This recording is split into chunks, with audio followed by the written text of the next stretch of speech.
Sunday Service bersama Pastor Stephen Lim tanggal 22 Maret 2026 jam 10 pagi.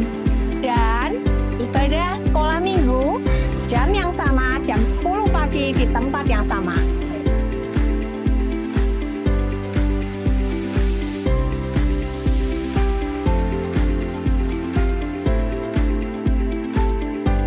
Kami akan menyampaikan rangkaian ibadah Paskah. Yang pertama, tanggal 28 Maret 2026 akan diadakan Jejak Si Petualang Easter Kids and Teens jam 3 sore.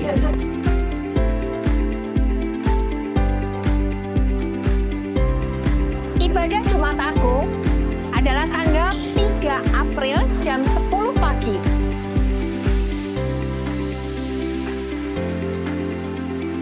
Ibadah Easter jam 10 pagi tanggal 5 April 2026. Jangan lupa setiap warga dapat membawa perjamuan kasih. Bagi jemaat yang ingin memberikan persembahan, bisa memasukkannya di kotak-kotak yang sudah disediakan atau scan QRIS seperti di bawah ini. Bagi jemaat Rehoboth Semarang yang mempunyai pertanyaan, dapat bertanya di nomor WhatsApp hotline yang ada di bawah ini. Jemaat Rehoboth Semarang dapat mengikuti sosial media kami di bawah ini untuk informasi terupdate. Saya punya ayat pegangan untuk minggu ini yang diambil dari Mazmur 118 ayat 24 yang berbunyi, "Inilah hari yang dijadikan Tuhan. Marilah kita bersorak-sorai dan bersuka cita karenanya." Jemaat Rehoboth Semarang dapat mendapatkan ayat pegangan seperti ini, informasi harian, dan renungan-renungan lainnya dengan cara mengikuti WhatsApp channel yang ada di bawah ini. One vision, one heart for harvesting. Bye-bye!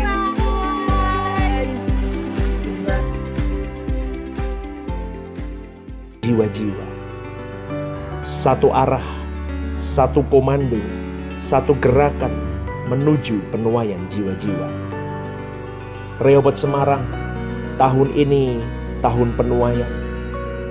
The year, one vision and heart for harvesting.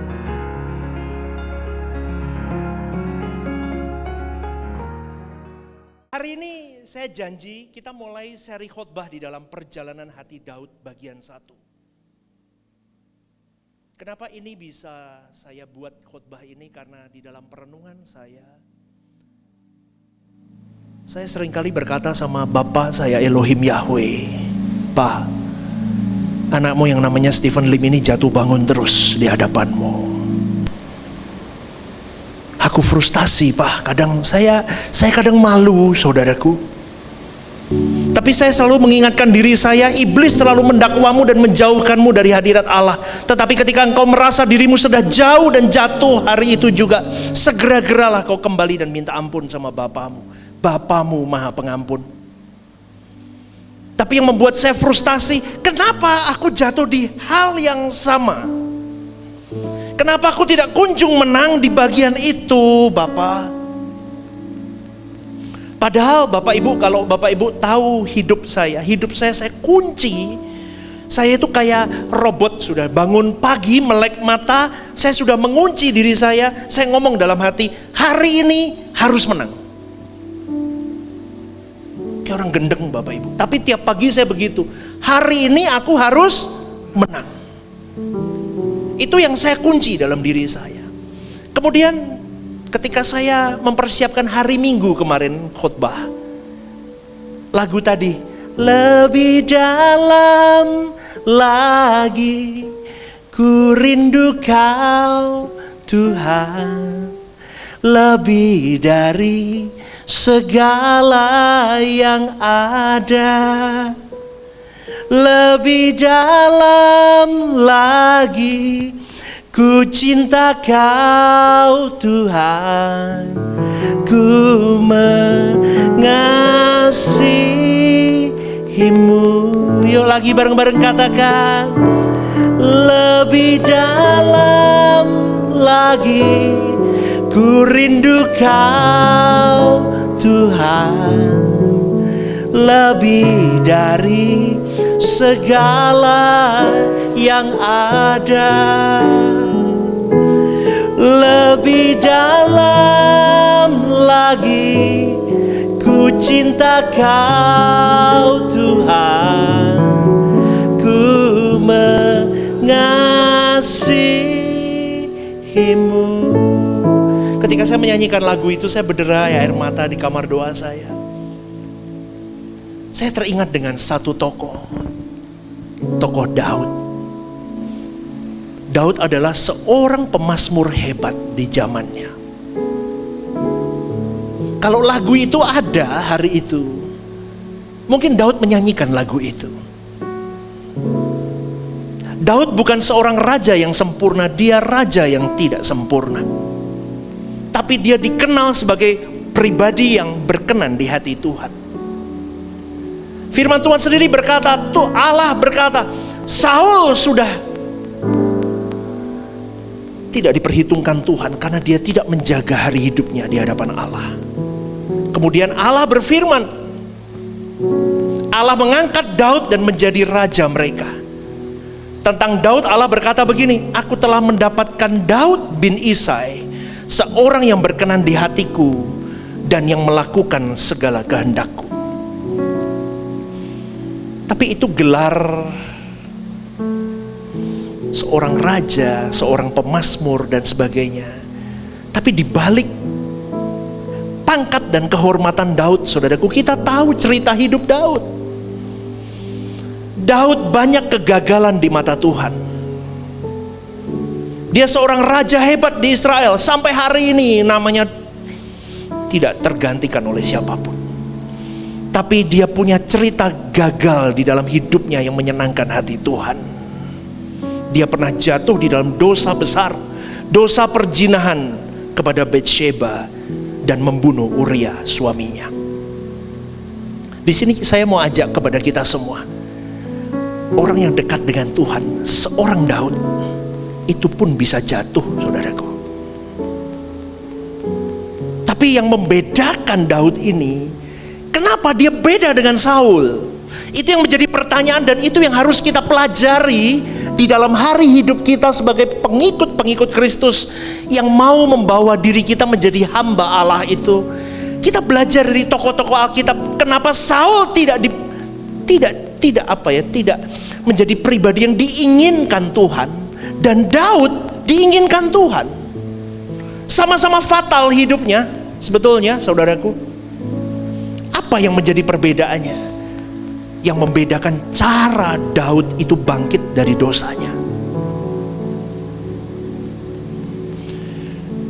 Di dalam Mazmur 51 ayat 1-2, Daud tahu dia salah. Dia berkata, kasihanilah aku ya Allah menurut kasih setiamu. Hapuskanlah pelanggaranku menurut rahmatmu yang besar. Bersihkanlah aku seluruhnya dari kesalahanku dan tahirkan aku dari dosaku. Daud cara bangkitnya beda dengan Saul. Dia gagal karena matanya tidak dijaga. Dia gagal melahirkan sebuah dosa yang fatal, dosa perzinahan. Tetapi melalui Nabi Nathan itu dihardiknya Daud dengan berkata, lalu berkatalah Nathan kepada Daud, engkaulah orang itu. Teguran Nabi Nathan itu, saudaraku, mengingatkan Daud dan dia berkata, dia langsung meratap kepada Allah, Elohim Yahweh. Dia berkata apa? Dalam 2 Samuel 12 ayat 13, aku telah berdosa kepada Tuhan. Pelajaran penting, saudaraku. Ini masih intro ya, belum yang saya mau bahas. Tuhan itu menghargai hati yang mau mengakui kesalahannya, dosanya, dan dia mau berubah. Daripada orang yang tidak mau kunjung berubah dan berusaha untuk terlihat benar. Daud meratapi dirinya dengan air matanya. Di dalam Mazmur 51 ada lagu air mata Daud. Dia meratap, dia bermazmur kepada Tuhannya, dia mengakui kesalahannya. Bukan hanya memohon ampun, saudaraku, tetapi dia mengakui dari kehancuran hatinya terdalam kepada Tuhan. Aku sadar akan pelanggaranku dan dosaku selalu terbayang di hadapanku. Itu Mazmur 51 ayat 5. Ciptakanlah hati yang tahir dalam diriku ya Allah, dan perbaharuilah batinku dengan roh yang teguh. Itu Daud loh saudaraku. Coba Anda bayangkan, dia punya semuanya hari itu. Banyak raja yang punya semuanya tapi tidak punya hati seperti Daud kepada Tuhannya. Betul gak? Itu yang membedakan. Banyak orang Kristen yang pelayanan banyak, tapi sedikit orang yang hatinya untuk Tuhannya. Kita belajar dari Daud. Banyak orang hebat khotbah, banyak orang hebat jadi worship leader, banyak orang manajemen gereja hebat, gereja sampai mega church. Tapi tidak semua orang punya hati seperti Daud.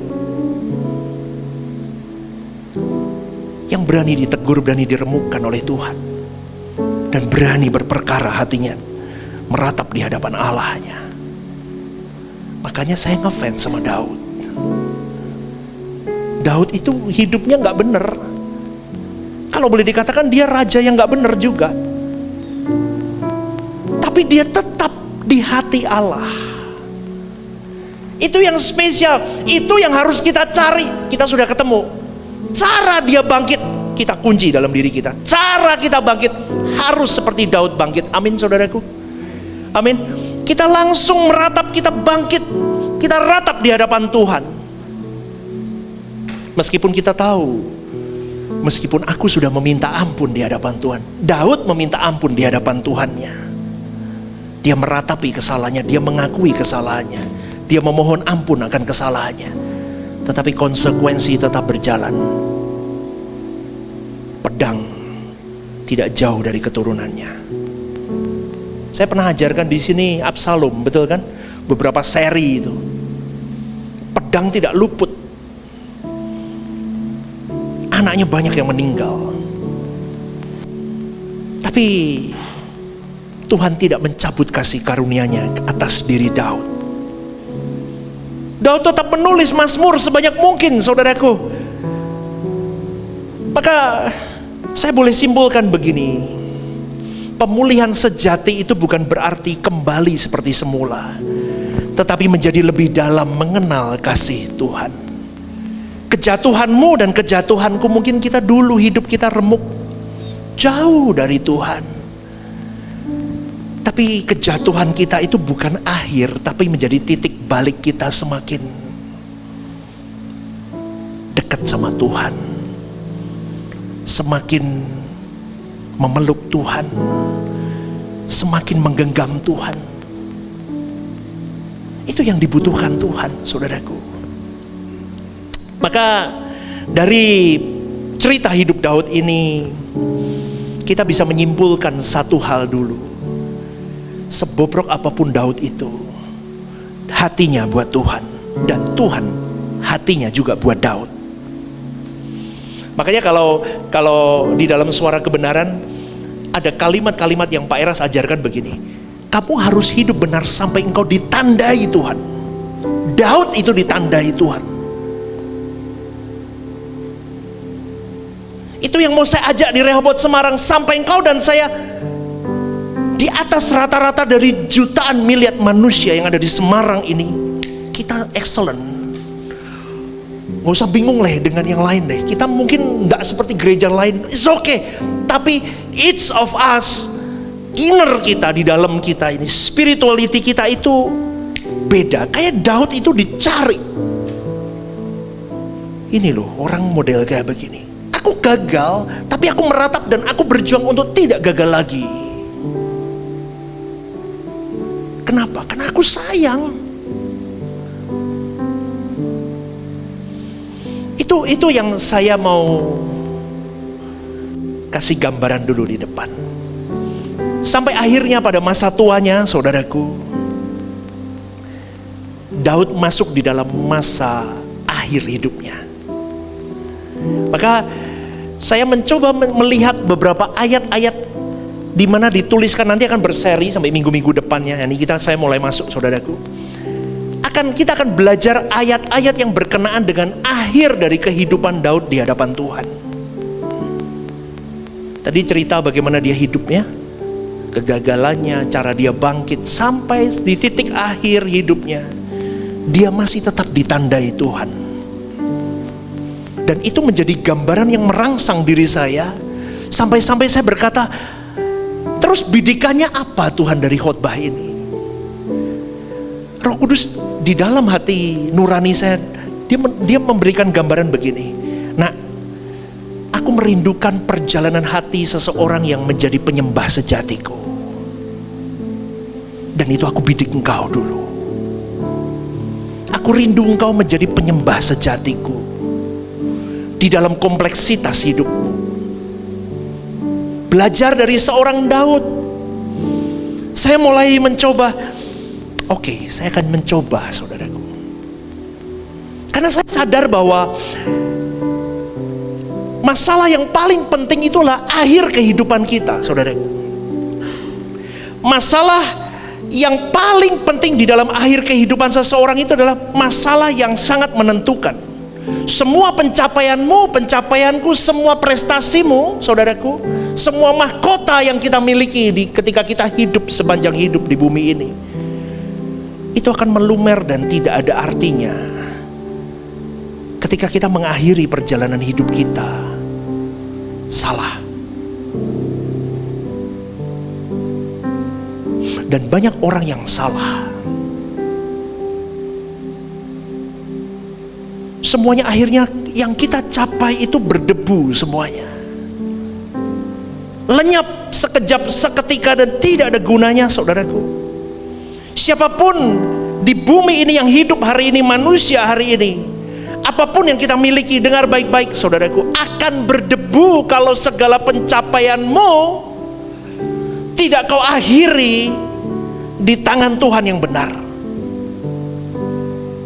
Maka pastikan kau dan saya tidak mengakhiri hidup kita menjadi Kristen-Kristen yang berdebu. Maksudnya apa, pastor? Maksudnya adalah kehidupanmu dan kehidupanku tidak bisa dinikmati Tuhan. Percuma pelayananmu hebat kayak apapun kalau kau dan saya berdebu di hadapan Tuhan, dibuang. Matius 7:21-23 udah jelas itu. Maka saya bersyukur saudaraku, hari ini saya bisa menikmati Tuhan dengan luar biasanya. Maka Bapak Ibu yang dikasihi oleh Tuhan, saya mau belajar dari Daud ini. Perkataan Daud yang terakhir itu dimulai dari 2 Samuel 23 ayat 1. Tampilin dong. Tampilin dong. Ini dalam terjemahan Alkitab kita biasanya, ini yang dalam interlinear. Ini yang mau saya pakai, Bapak Ibu. Sama, tetapi saya sering pakai yang interlinear ini karena lebih detail kalimatnya. Dikalimatkan begini, dan inilah perkataan terakhir Daud. Daud bin Isai berbicara, dan orang yang diangkat tinggi ini, orang yang diurapi oleh Elohim Yakub, dan pemazmur yang manis dari Israel berkata. Habis itu ayat 2 sampai ayat 7 itu kalimatnya Daud, kalimat akhir Daud. Dari ayat 1 ini dulu saya suka dengan ayat ini, saudaraku. Ayat ini dibuka dengan kalimat perkataan terakhir Daud. Itu semacam nyanyian atau nubuat penutup hidupnya. Dikatakan di situ anak Isai, dia mau berkata betapa aku berasal dari keluarga yang sederhana. Daud bin Isai, aku anak Isai. Aku asalku orang yang sederhana. Dan di kalimat selanjutnya, orang yang diangkat tinggi. Itu menandakan apa, saudaraku? Daud mengalami anugerah dan ketinggian yang Allah berikan kepada dia. Dan di kalimat selanjutnya adalah yang diurapi oleh Elohim Yakub. Artinya apa? Dia mau menegaskan bahwa kepemimpinan yang kumiliki ini berasal dari panggilan dan pengurapan dari Elohim, nenek moyangku itu, Allah nenek moyangku itu bukan ambisi pribadiku. Dan dikatakan pemazmur yang manis dari Israel. Ini menggambarkan apa? Bahwa Daud bukan hanya raja, tetapi dia seorang penyembah sejati yang menulis banyak mazmur. Dan ayat 2-7 itu berisi tentang pemerintahan yang adil dan janji Allah tentang keturunan yang kekal yang dia miliki. Itu ada benang merahnya dengan Mesias yang akan lahir dari keturunan Daud itu. Nanti kita akan belajar di ayat-ayat selanjutnya, tapi ini ayat 1 dulu. Gara-gara merenungkan ayat ini, Bapak Ibu, saya ingat dengan satu kalimat yang tadi saya katakan. Bagaimana seorang Stephen Lim dan jemaat Rehoboth Semarang mengalami pencapaian menjadi seorang penyembah sejati Tuhan sampai akhir hidupnya seperti Daud. Daud tidak merasa bangga dari kalimat ini. Tidak ada kebanggaan dia seorang raja hebat, pencapaiannya tidak ada. Tidak ada, saudara. Yang menarik hati saya bukannya dia hebat sebagai seorang raja terkemuka, tetapi pencapaian Daud yang diperhitungkan Tuhan itu adalah pencapaian kualitas dan kapasitas hatinya menjadi seorang penyembah sejati Allah sampai akhir. Di sisi inilah Daud sebagai seorang penyembah muncul dan naik di dalam permukaan Allah, di hadapan Allah. Luar biasa loh saudaraku, Daud itu diperhitungkan Tuhan karena kemelekatannya sama Tuhan. Maka jangan sampai melalui cerita Daud ini saya mau angkat begini, jangan sampai semua pelayanan kita itu menjadi sia-sia. Karena kalau kau dan saya tidak berakhir atau tidak berjalan di dalam perjalanan menjadi seorang penyembah sejati Allah, maka semua yang kita lakukan ini adalah sia-sia. Kenapa Daud, perkataan terakhir Daud ini bukan sebagai seorang raja Israel? Karena menurut Daud itu bukanlah sebuah pencapaian dan prestasi kekal. Karena Daud menganggap semua pencapaian dan prestasi sebagai seorang raja, seorang pahlawan, bukan pencapaian yang bisa sampai kepada prestasi yang abadi. Semua pencapaian itu kan bisa layu dan lenyap dalam sekejap ketika dia menghembuskan nafasnya di bumi ini. Maka pada malam hari ini, saudaraku, apapun yang kau capai hari ini hidupmu, saya yakin Anda punya prestasi masing-masing di bidang kalian. Ingat, jangan jadikan itu sebagai patokan yang menentukan di hadapan Tuhan. Kalau semua yang kau lakukan itu tidak untuk Dia. Daud sadar dari kalimat ini. Dia merendahkan diri di hadapan Allah. Aku bukan siapa-siapa, aku orang sederhana.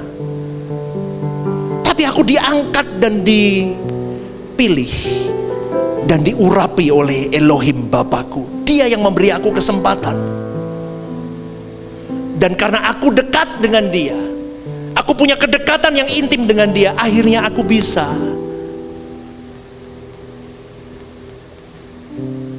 menjadi pemazmur yang melekat dengan Dia.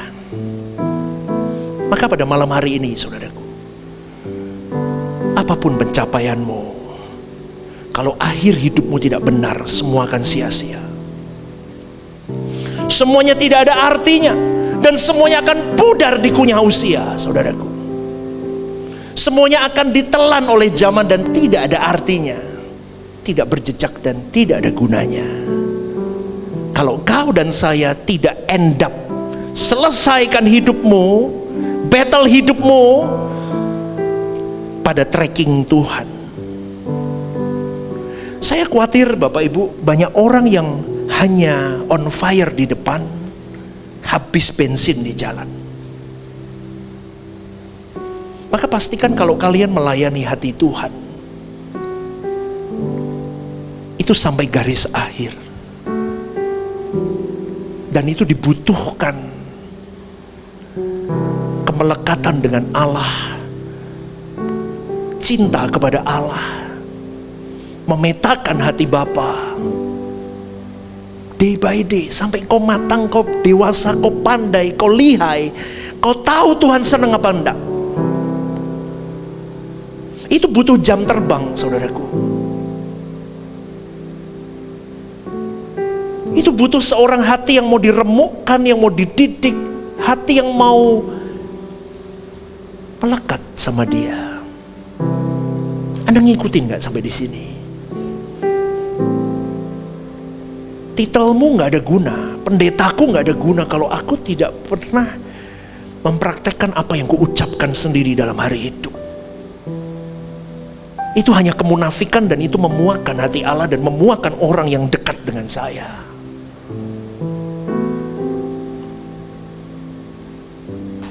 Natural lah, seperti Daud natural. Ngerti gak sih?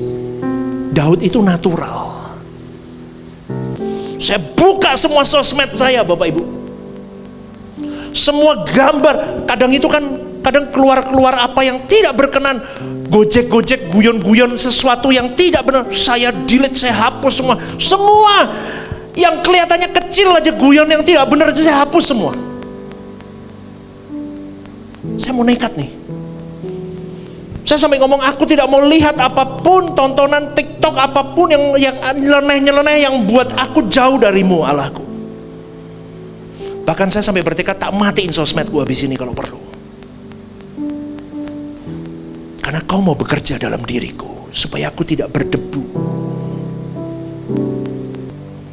Dan jadi operasi ya, mengalami mujizat Tuhan, sembuh, berikan tepuk tangan. Saya tidak mengajak Anda untuk ngejar mujizatnya, tapi saya mau ajak Anda jadi manusia yang tidak remuk dengan hidup. Karena seringkali orang memaknai suara kebenaran dengan salah. Akhirnya engkau luluh dengan imanmu, dan akhirnya engkau tidak berkemenangan dalam hari hidup. Padahal suara kebenaran itu akan membuat dirimu semakin berkemenangan. Karena kau hidup di dalam isolasi Tuhan, hidupmu suci. Kau ada di dalam tiang awan, tiang api Allah, tapi engkau tidak berani fight keadaan itu dengan kau berjuang hidup benar. Kau perkatakan yang baik, kau berjuang, tapi semua apapun yang di ACC Tuhan, aku terima. Itu orang SK. Amin gak nih? Kalau nggak SK maksa terus. Harus jadi. Kalau orang dalam suara kebenaran, aku punya power, aku punya kuasa, tapi hidupmu harus ditandai Tuhan dulu, baru kau punya power. Kau ditandai seperti Daud ditandai. Kau jalankan hari hidupmu, tapi semuanya kembali kehendakmu yang jadi, Bapa. Semakin saya tahu bahwa kehidupan yang tidak berdebu itu adalah kehidupan yang tidak keluar dari tracking Tuhan, maka apa yang menjadi fokus hidupmu, apa yang menjadi prioritasmu di hari-hari terakhir ini, jangan sampai semua pelayanan yang kau lakukan di hadapan Tuhan itu sia-sia. Apalagi kalau dasar dari pelayananmu itu bukan dari kemurnian dan ketulusan dan pengabdianmu, maka pelayanan yang kau bangun dalam hari hidupmu, saudaraku, apapun itu, sekeren apapun di mata manusia, semuanya itu akan ambruk, sirna, dan luluh lantah. Dan hal yang menyedihkan adalah semua pelayanan yang kita lakukan, kalau kita tidak memiliki pengabdian akan hati Allah, semuanya akan berujung sia-sia di hadapan Tuhan. Maka dari Daud kita belajar. Daud berhasil mematrikkan sebuah kebenaran di dalam hati kita melalui ayat ini. Apa itu? Tentang apa yang diperhitungkan Tuhan dalam hidupnya. Tentang kehidupan yang diperhitungkan Tuhan. Tentang pelayanan yang diperhitungkan Tuhan. Tentang pencapaian atau prestasi yang diperhitungkan Tuhan. Dari cerita Daud ini. Sekarang kita harus mengetahui, saudaraku, apa yang diperhitungkan Tuhan atau apa yang masuk di dalam hitungan Tuhan. Kalau berbicara tentang hal ini berarti ada hubungannya dengan hatinya Tuhan. Amin, saudaraku. Urusannya koneknya dengan hatinya Tuhan.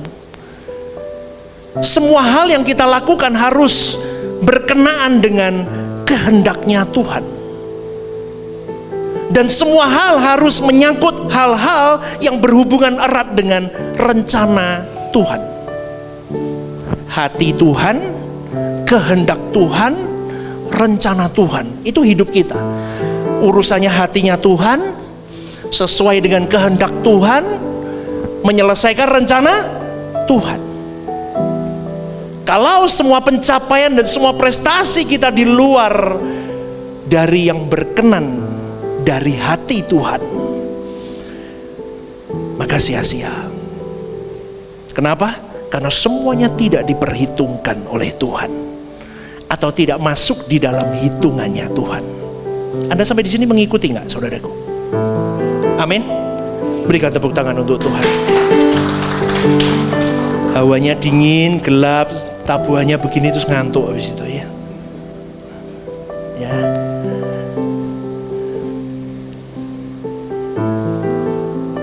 Kalau kita mengerjakan pelayanan kita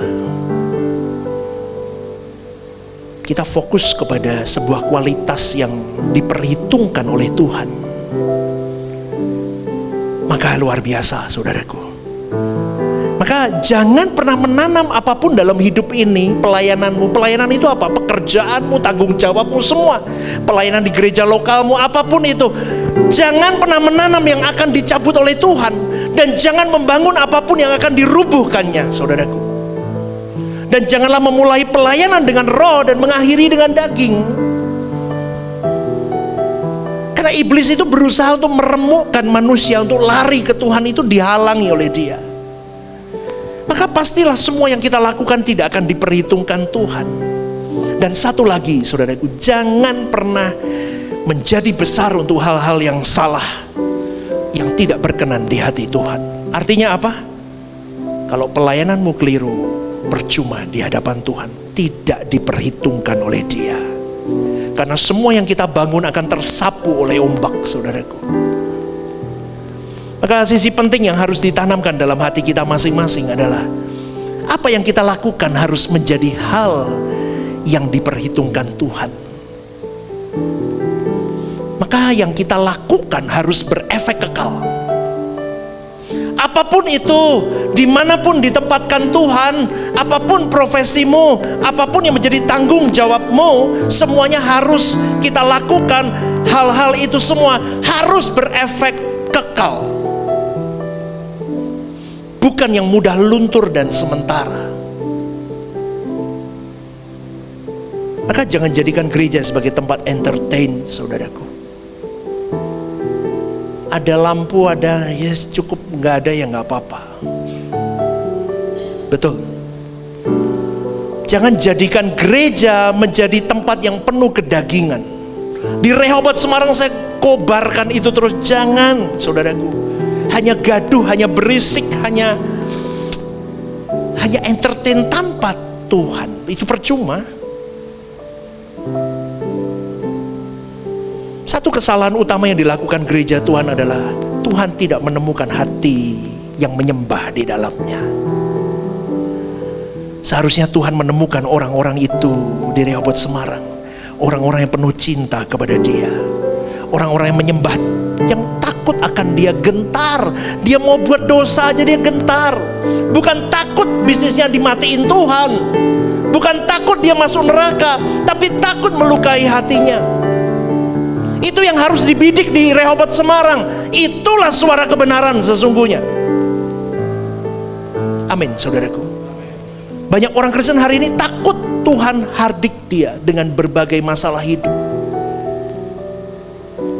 Seharusnya kita lakukan segala sesuatu seperti Daud melakukannya. Bukan takut istananya diambil Tuhan, bukan takut mahkotanya lenyap, tetapi dia takut Allah jauh dari dirinya.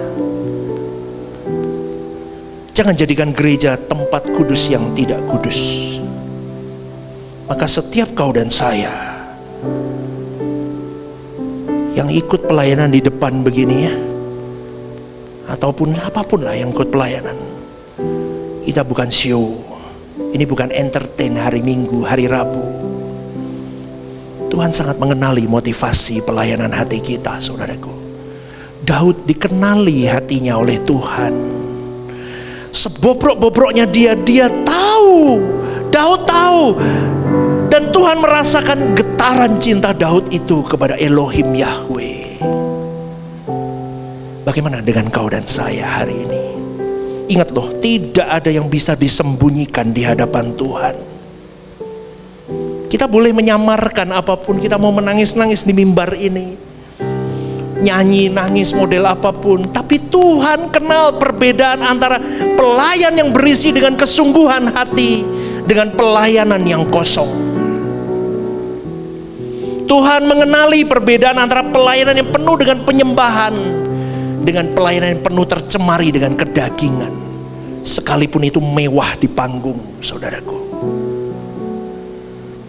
Dan Tuhan mengenali antara pelayanan yang membuahkan buah-buah yang manis dan lebat di kekekalan,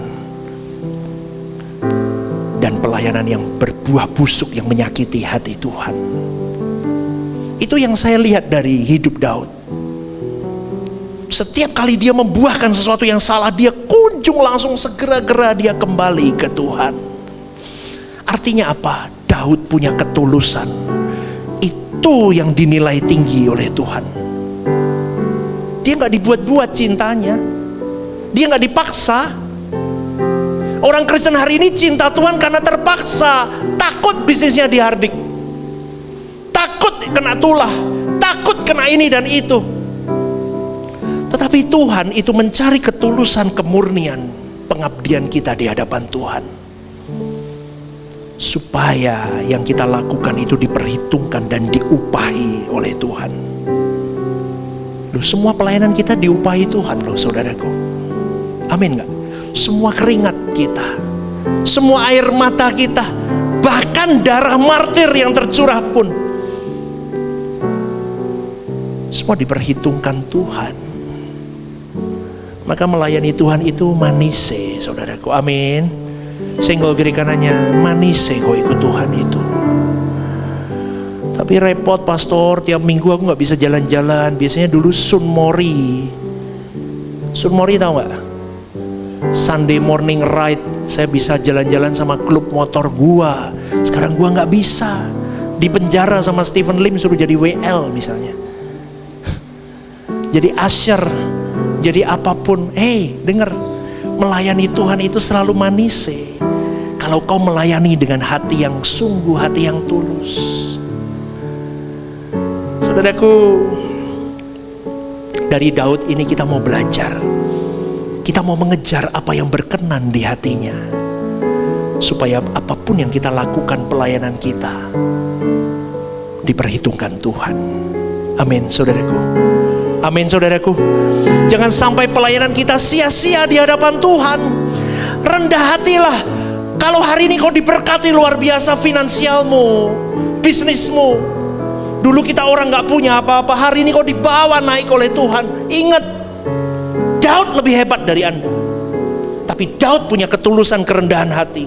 Dia mengakui. Lihat nih. Dan orang yang diangkat dia sadar dia dari bawah, dia diangkat oleh Elohim Yahweh. Hari ini kau punya segalanya dari Dia dan untuk Dia, dari Dia dan untuk Dia, dari Dia dan untuk apapun itu.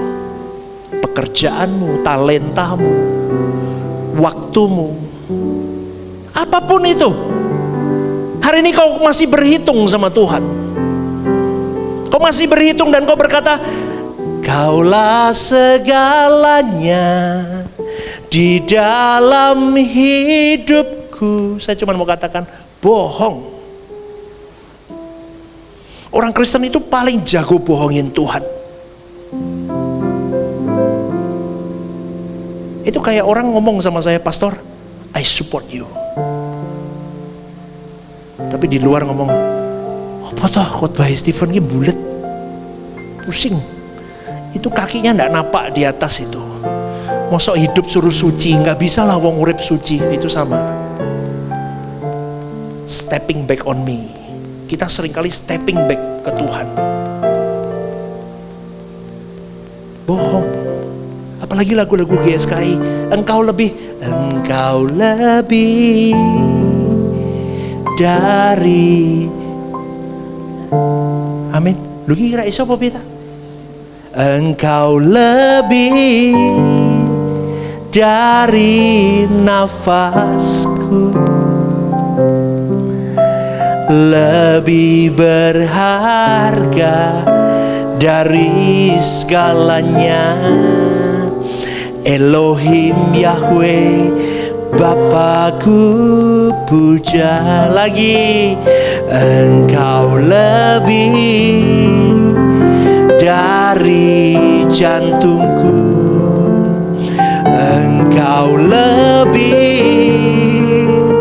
dari nyawaku. Nyawaku penafasku itu lebih berharga.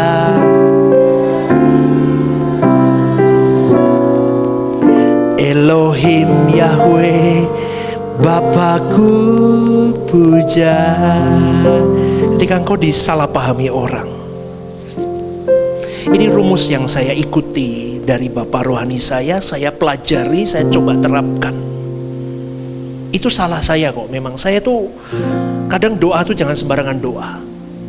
Saya ngomongnya begini, Tuhan aku mau seperti Pak Eras yang digarap, Tuhan modar aku digarap tenan Bapak Ibu. Modar tenan. Saya tuh doa tuh sekarang kapok-kapok, gak mau sembarang-barang, betul. Saya mau dulu di awal-awal waktu di Canti itu loh, Tuhan aku mau digarap kayak dia, semakin terbang tinggi. Loh kan harus punya begitu, ambisinya harus sama, ambisi kudus loh, ambisi positif. Aku mau kayak dia sampai bisa begitu, aku harus. Kalau enggak mau dong. Bahkan aku masih lebih muda dari dia, suatu hari aku lebih terbang dari dia, betul kan? Loh guru, muridnya harus lebih terbang dari gurunya suatu hari nanti. Lu kira entuk toh? Entuk toh? Dia ngomong apa? Ora iso. Istri saya dulu ngomong. Saya ngomong begini. Orang di zaman krisis.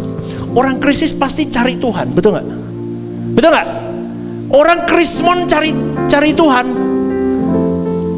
Tetapi kenapa gereja kita tidak menuai banyak jiwa? Banyak enggak. Tahu istri saya ngomong apa?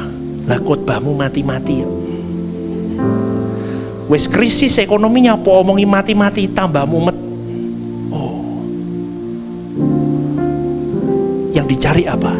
Jalan keluar. Kebebasan di bumi ini. Saya sadar Bapak Ibu. Tetapi di titik itu saya mulai berkata sama Tuhan, Lord, ini gereja yang tidak mudah, tapi ini base camp mempersiapkan orang-orang outstanding itu memenuhi kuota supaya Tuhan Yesus cepat datang ke bumi ini.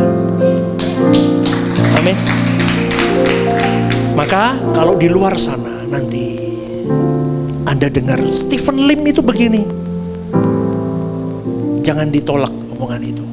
Kamu lihat saya dan amati hidup saya. Benar enggak omongannya itu sesuai sama omongan orang itu?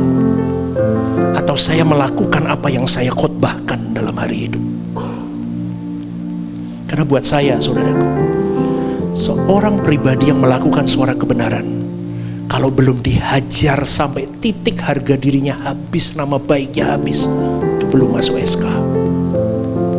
Orang SK itu harus dijek, dikeruak-keruak, diuncet-uncet, diuncet-uncet.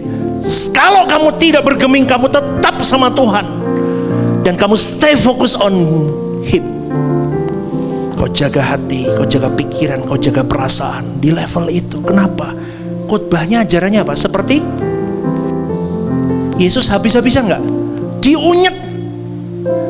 Yang Papua nggak paham diunyet ya. Diunyet itu diulek. Seperti Yesus diulek habis harga dirinya, nama baiknya, hatinya, perasaannya, dia diludahi, ditinggalkan, dikhianati. Tapi mau berkata apa? Bapa, ampuni mereka, karena mereka tidak tahu apa yang mereka perbuat. Itu SK. Maka bersyukurlah gereja ini sudah mengalami dan gembalanya sudah di situ. Yang tahu mesti ketawa. Sudah di situ. Sudah habis nama baikku. Saya orang Chinese Bapak Ibu. Kalau orang Chinese itu nama baik itu penting. Tapi kiwis ngeluai lebu penjara. Sudah katanya ajarannya tidak bener lah. Pendetanya inilah, itulah. Dulu saya gaduh, tapi sekarang saya berkata, nanti di kekekalan kita buktikan siapa yang benar. Amin. Berikan tepuk tangan untuk Tuhan. Maka hari ini kalau engkau tergabung di Rehoboth Semarang, bangga, kau sedang masuk di kapal perang. Betul. Di luar GSKI kita berat. Di dalam GSKI pun kita berat. Kenapa? Karena saya masih muda Bapak Ibu. I'm still young. Ganteng sih San. Dulu saya pegang Rehoboth 2 loh, Jogja juga. Tambah banyak musuhku. Ini saya ngomong apa adanya. Tapi saya mau berkata, kalau Tuhan bersamaku, siapa lawanku? Amin. Yuk bangkit berdiri.